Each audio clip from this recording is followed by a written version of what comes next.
In this video tutorial, I'm going to show you how to download the Kaggle datasets for deep learning. This dataset is the one that I used for the flood mapping tutorial, and I'm going to leave a link for the flood mapping tutorial so that you can check it out. Alright, the tutorial is organized into three steps. So the first step, I'm going to obtain the API key.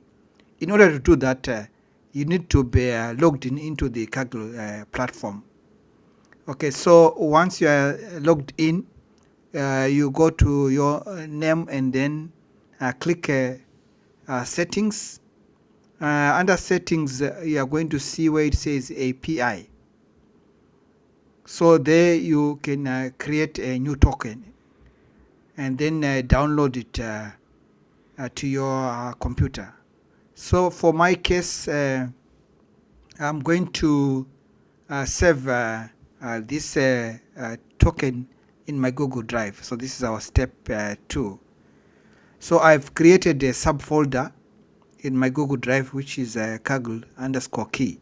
So this is where I'm going to keep it. Right, the third step now, we are going to do the data download in Geelabs. So first, we are going to install a Kaggle Hub library, which is going to allow us to have access to the Kaggle dataset. After that, we are going to mount a Google Drive so that we have access to the API key that I've downloaded, and also to save the data that we are going to download. So after running this code, next we are going to set the working directory. Okay, so this working directory is where we have our folder containing the Kaggle API.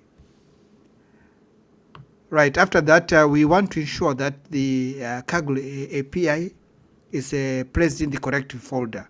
So we are going to run this next chunk of code in order to do that.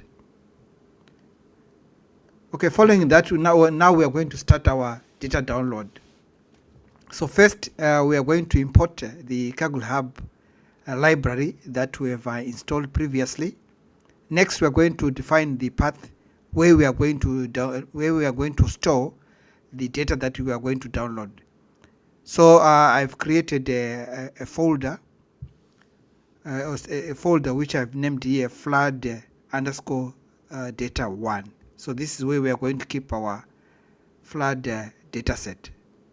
And we are going to download the data from this link, the flood area segmentation from Kaggle. Okay, so after that, the data download starts. As you can see, we have 2 folders here under the flood underscore data 1. So we have the image subfolder, and we have the mask subfolder. Okay, so these 2 folders contains one, the images, which contains the flood pictures, and the masks, okay, which we are going to check if the area is flooded or non-flooded. Right, next we are going to create a directory structure so that we organize the subfolders for which contains the training data and a subfolder which contains the test data. So if we run the next chunk of code, we are going to create these subfolders. And then next we are going to define a function which we are going to use to split the data for 80% for training and 20% for testing. Right, so after splitting the data, creating the function for splitting the data, we are going to do the actual splitting of the training and the test data. Okay, so 80% goes for the training data, and 20% goes for testing. And then finally, we are going to verify the directory structure to check if everything is okay. So if you run the code, we are going to see the information. So we have in our flood data, we have the subfolders image, mask. So this contains the original images.